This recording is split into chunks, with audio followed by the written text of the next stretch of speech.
আজকে গেলাম দাদুর সাথে বেগুন তুলতে তাদের জমিতে। তো দেখতেই পাচ্ছেন কি পরিমাণে এখানে বেগুন হয়েছে। তো হ্যালো বন্ধুরা, কেমন আছেন সবাই? আশা করি সকলেই ভালো আছে। সকাল সকাল আমি, দাদু আর আমার মামাতো ভাইকে নিয়ে রওনা দিলাম বেগুন খেতে। আর আমরা মূলত এই বাগানের পথ থেকে যাচ্ছি, কেননা এখান থেকে গেলে একটু শর্টকাট হবে। ফাইনালি কিন্তু আমরা রোডে চলে আসছি। আর এখানে কিন্তু আমি অনেক ভিডিও করেছি। তো আমরা 3 ভাই এখান থেকে একটু হাঁটতেছি।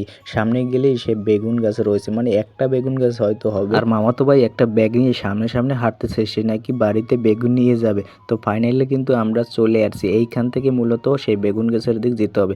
আর এখানে ডালপালা দিয়ে রাখছে, কেননা মানুষজন এখানে ঢুকতে পারে এই জন্য। দাদু সামনে সামনে হাঁটতেছে আর আমাদের বলতেছে এখানে নাকি অনেক ইঁদুর আছে, আর ইঁদুরে বেগুন নিয়েও যেতে পারে। ফাইনালি গেছে আমরা সেই বেগুন গাছের দিকে চলে আসছি। দেখতে পাচ্ছেন একটি ছোট গাছে কি পরিমাণে বেগুন ধরেছে। আমি আর আমার দাদু বেগুন তোলা শুরু হয়ে গেছি, আর দেখতে পাচ্ছি অনেক বেগুন ইঁদুরে খেয়ে ফেলছে। তো ইঁদুরে খাওয়ার পরেও অনেক বেগুন কিন্তু গাছে রয়েছে। আমি তুলতেছি আর ব্যাগে ভরতেছি, কি পরিমাণে বেগুন হয়েছে। আর গাইস, ইঁদুরে কিছু কিছু বেগুন অর্ধেক খেয়ে অর্ধেক আবার রেখে দিয়েছে, সেগুলো আবার তো নেওয়া যাবে না। গাইস দেখতে পাচ্ছেন বেগুন একদম ব্যাগটা ভরে গেছে। আমার দাদু বলতেছে বেগুন আরো আছে, এগুলো যদি এখানে রেখে যাই তাহলে এগুলো ইঁদুরে খেয়ে ফেলবে। ফাইনালি গাইস আমাদের কিন্তু বেগুন তোলা শেষ। এখানে দাদু কি জানি লাগিয়েছে, পানি না দেওয়ার কারণে সেগুলা মরে যায়। তাই দাদু বলতেছে এখানে পানি দিতে হবে। গাইস ফাইনালি কিন্তু দাদু এখানে পানি দিয়েছে। এখন আমরা বাড়ির দিকে যাব, কেননা আস্তে আস্তে রোদের তেজ বাড়তেছে। গাইস আজকের ব্লগটি এই পর্যন্তই। দেখা হবে পরবর্তী কোনো একটি নতুন ব্লগ নিয়ে। ভালো থাকবেন, সুস্থ থাকবেন।